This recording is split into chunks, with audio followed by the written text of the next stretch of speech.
You're listening to The Pulse on AMI Audio. I'm your host, Grant Hardy. Around the holidays, kids begin making their Christmas lists and thinking about what new toy or gadget they may want to receive this year. Well, the goal of the Shine Foundation at this time of year is to make sure that kids with disabilities can keep those gadgets and toys on their wish lists and won't have to switch them out for essential assistive devices.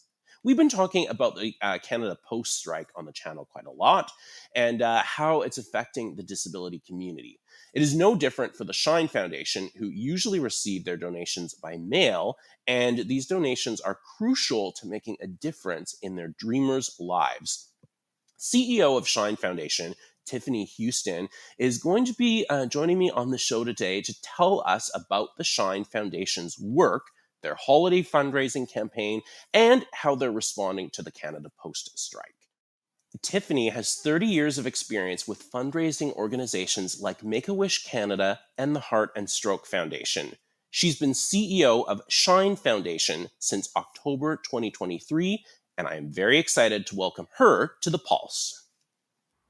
Tiffany, thank you so much for joining us today as we're talking about the Shine Foundation. And let's just start at the beginning. How did the Shine Foundation begin? Absolutely. Thanks for inviting me, Grant.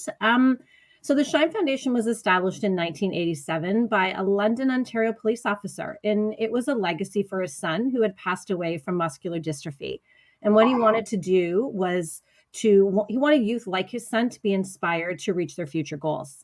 And over the past 37 years, Shine Foundation continues to work together with young people aged 11 to 21 that are living with a severe physical disability. And we want them to become more engaged in their futures by shining a light on their potential and by creating opportunities for them through our Dream program to make it the impact that they strive for. And in those over 37 years, we've helped more than 8,900 dreamers shine a light on their possibility. Yeah, sometimes when you have a severe physical disability, in the interest of kind of getting your basic needs met, you really miss out on some of those extra fun stuff, those trips, those dreams, those extra activities that other kids just take for granted. How do you guys hope to change the narrative around that? Well, each one of these young people, as you said, each one of them, they face unique challenges, but through Shine, they're given an opportunity to do something remarkable, and that is a dream.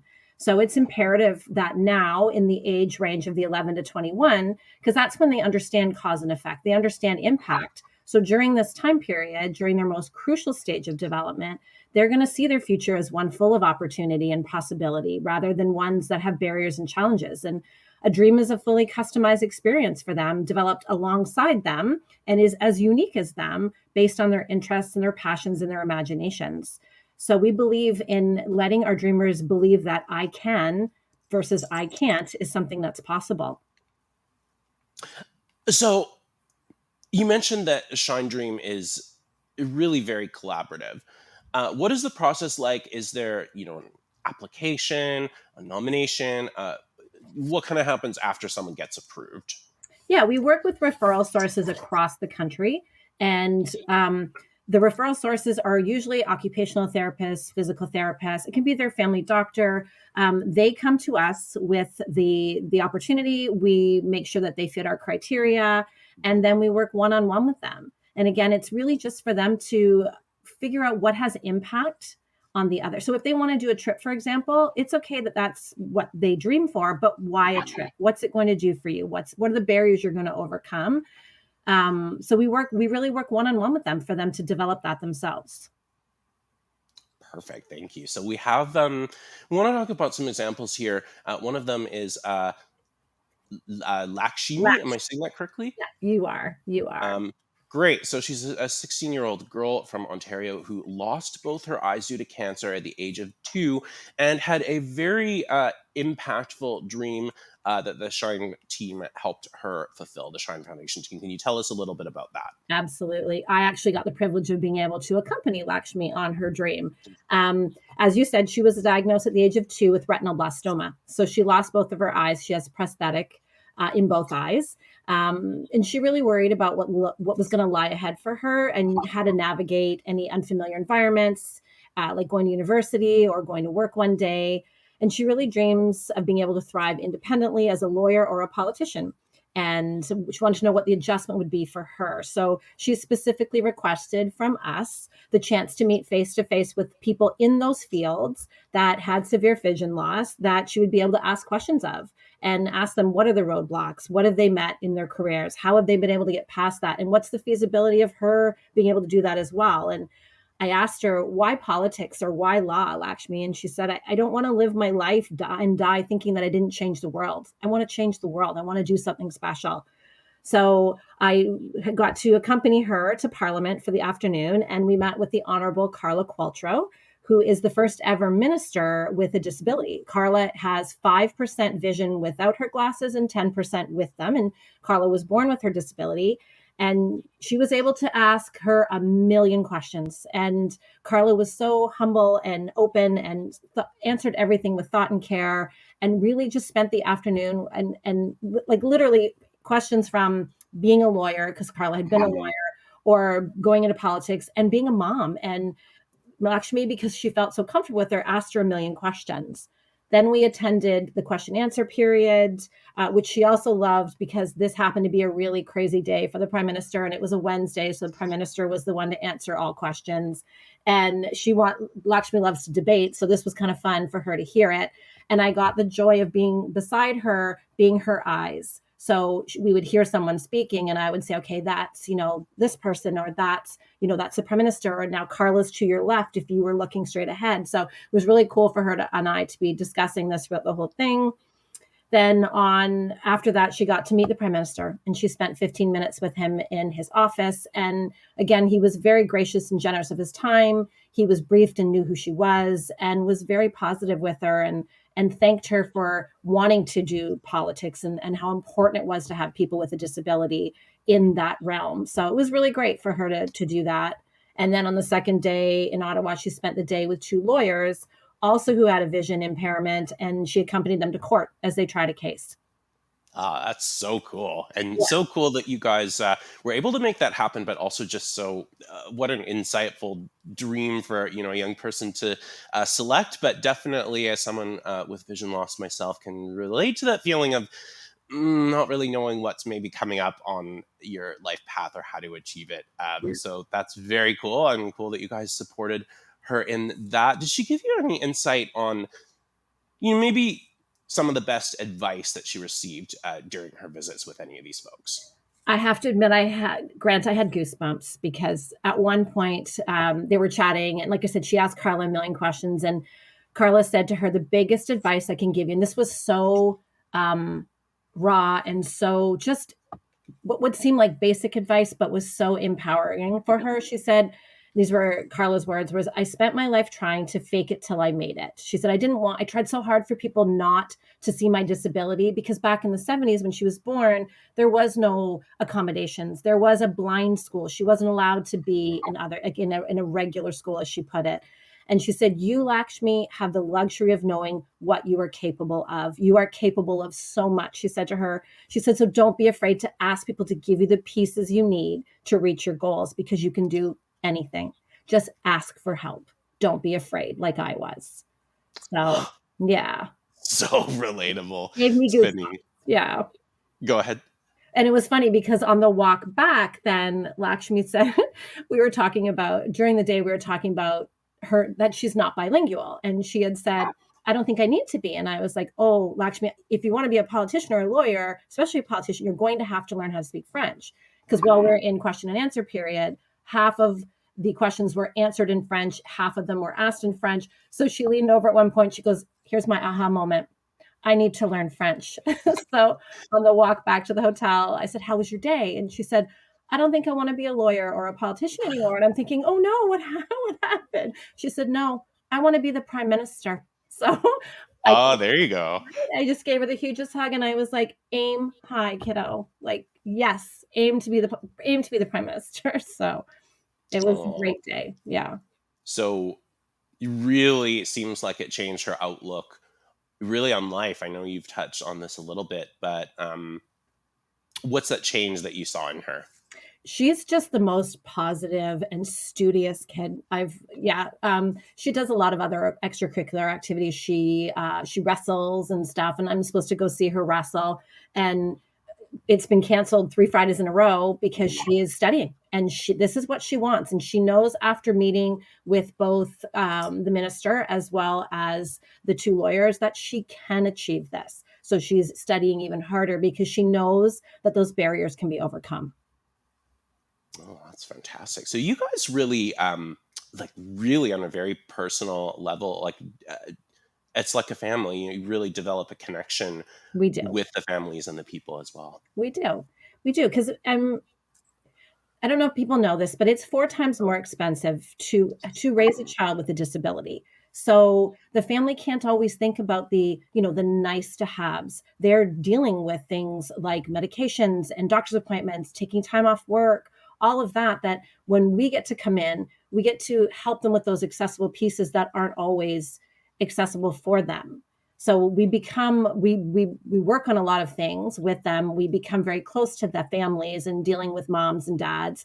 And right now we're really working on a program for 2026 is our goal to launch it, where they can become ambassadors and mentors for others, which is really important. Oh, fantastic. Well, we'll definitely keep our eye on that and maybe have to get you back on. I mean, that's such that really important piece just to be able to demonstrate, especially to other kids and young people, young adults, the potential that people in the disability community have. I would love that.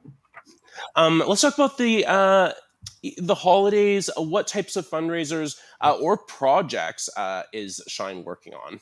Yeah, actually, if I could say one more thing, Grant, about the family Of part, is course, that you may. our dreams are one-on-one. However, the ripple effect of our dreams, it's not just the dreamer themselves, it's their families, it's their siblings, their parents, their communities, their friends, their schools. So it does have a bigger effect than on one child. And that's also how we kind of bring everyone together as well to feel the impact of a dream. And it's not, that's also why we become so close, because everyone becomes so invested. So Yeah, totally. Especially kids and young people. You kind of, it's almost like people learn incorrectly that accessibility is hard as you grow up. Like kids start initially with a very positive attitude, I think, about disabilities, and it's kind of adults who tend to sort of shut them down. oh, I So having, agree. I yeah, having agree. kids and families exposed to something so positive and empowering and life changing like this, I Well, would imagine we really. also we deal with 2 different groups of kids too, though, right? Hmm. We have our kids who are born with their disabilities, Hmm. blindness, deafness, spina bifida, cerebral palsy, and then we also deal with those young people who have had a tragic accident. So that's a whole different ball game for us there, is helping them navigate when let's say they're 14, 15, and they've had a tragic accident, and they're now a quadriplegic or a paraplegic. It's helping them to see what it's like to be a teenager or a young adult in that world. So we do get to see both sides of it, and they're very different journeys for sure. Yeah, it's true, and definitely I need to remember that as someone who's born with a disability, that some of those emotions, especially, are very different.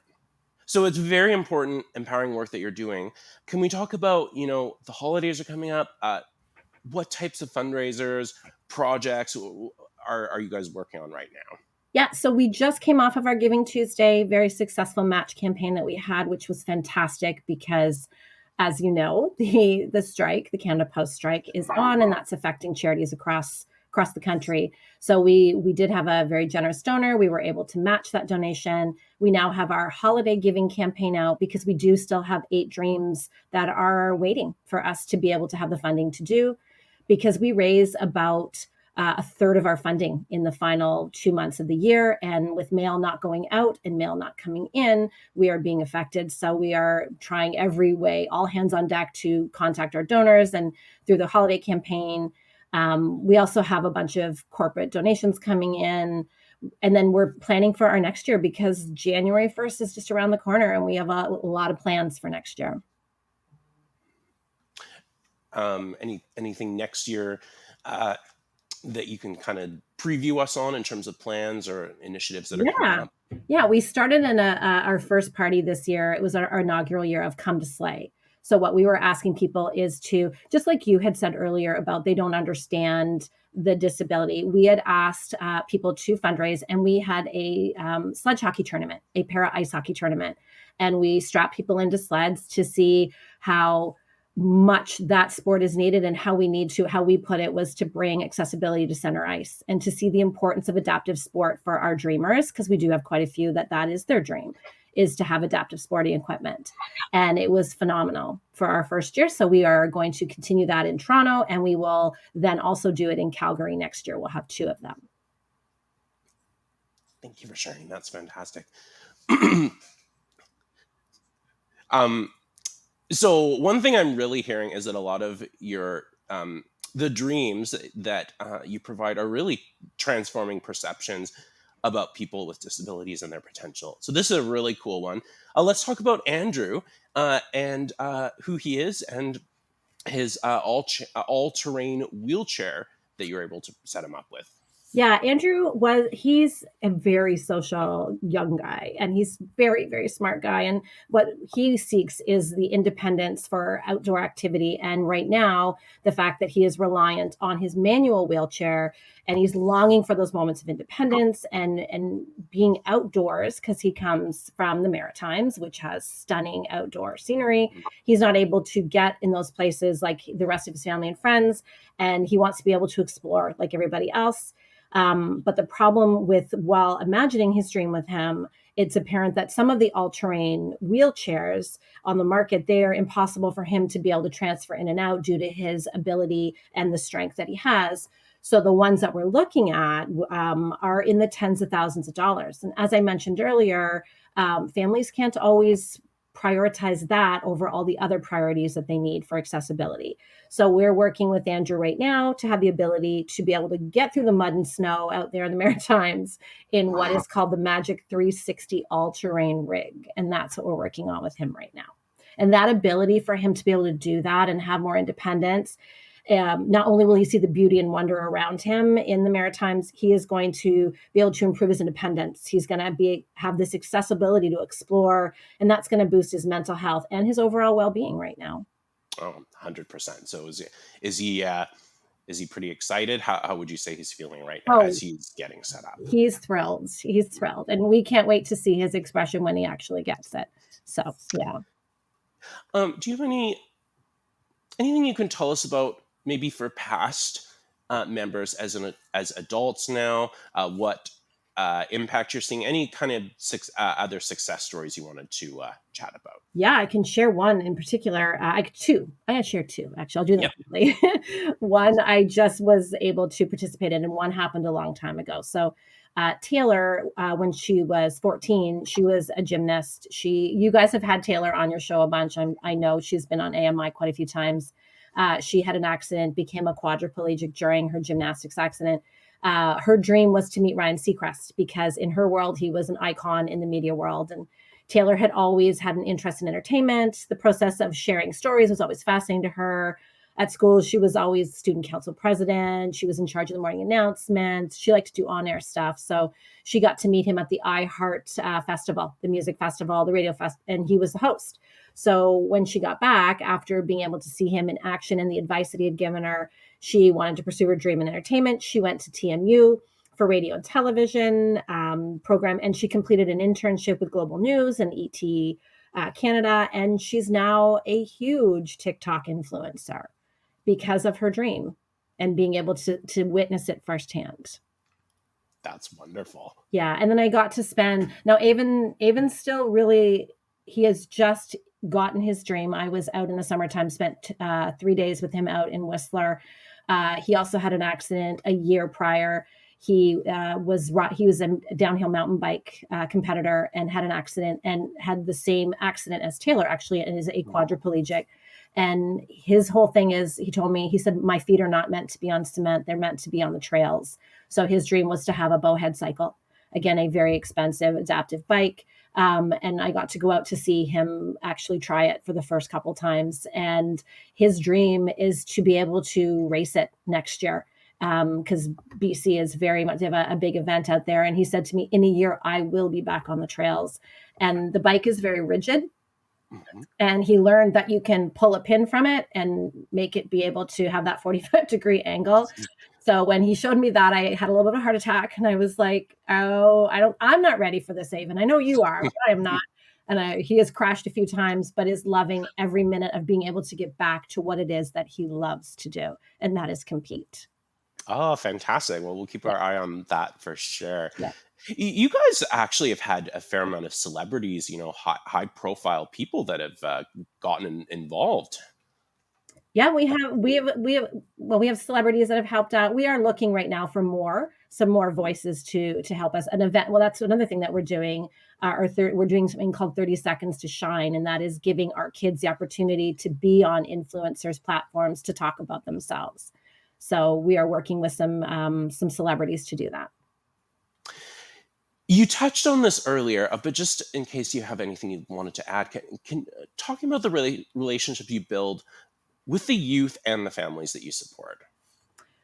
Again, once we meet them, like I said, the dream is the beginning. The dream gives them the opportunity to see a trajectory into their future, just to change their mindset from I can't to I can, to shine a light on their possibilities, like I said. So this is what we're working on. Like I was saying, we're working on for 2026 to have a bigger impact on these guys as ambassadors and mentors, and give them an opportunity to have that conversation. So when I met Avon, for example, and he was telling me he started a TikTok and he does Instagram, and he was saying to me, I don't know how to make it bigger. And I said, you need to talk to Taylor, who I just talked to you about, who is a TikTok influencer. So when I connected them together, and again, I got goosebumps because the conversation was so real. And Avon said, Taylor, I've never met anybody like me. Like, it's only been a year for me. And Taylor's on the other side of it. I mean, she had hers when she was 14, or had her accident at 14,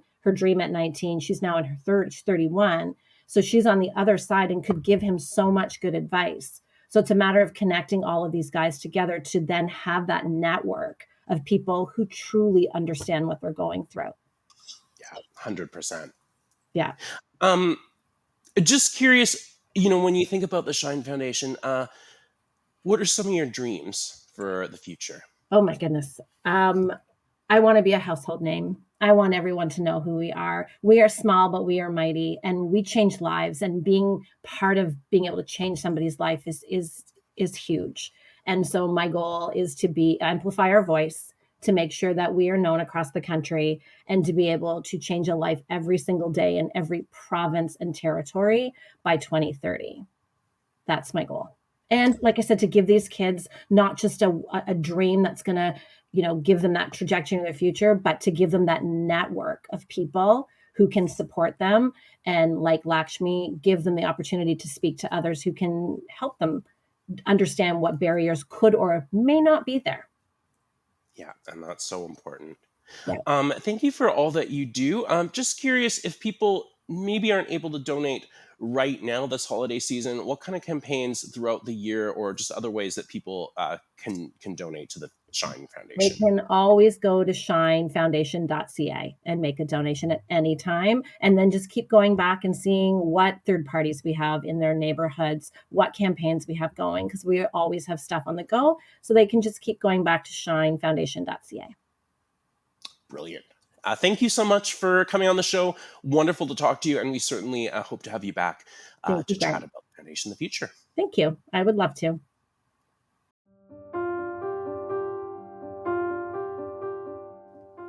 I really related a lot there to my discussion with Tiffany, especially about Lakshmi, the blind 16-year-old youth thinking about her career. Because sometimes, as a teenager with a disability, the path can really feel very uncertain, especially in terms of pursuing a career. And meeting other highly successful blind and partially sighted people like Carla Qualtrough would have been just such a tremendous asset for establishing your confidence and learning that anything is possible. Because, like Tiffany said, sometimes it's easy to feel like you are the only person in your community with a disability. You can find out more about Shine Foundation at www.shinefoundation.ca and learn more about their holiday campaign at www.shineholiday.ca. I'd like to thank Tiffany and Jennifer from Shine Foundation for helping to make this important interview possible. The Pulse will repeat on AMI Audio every 6 hours for the rest of the day and is available on every podcast platform. You can also watch our video podcast on our YouTube channel. We'll be posting new episodes every Wednesday. This podcast was produced by Grace Schofield with technical production by Podstarter. The manager of AMI Audio is Andy Frank. I'm your host, Grant Hardy, and thank you for listening to The Pulse on AMI Audio.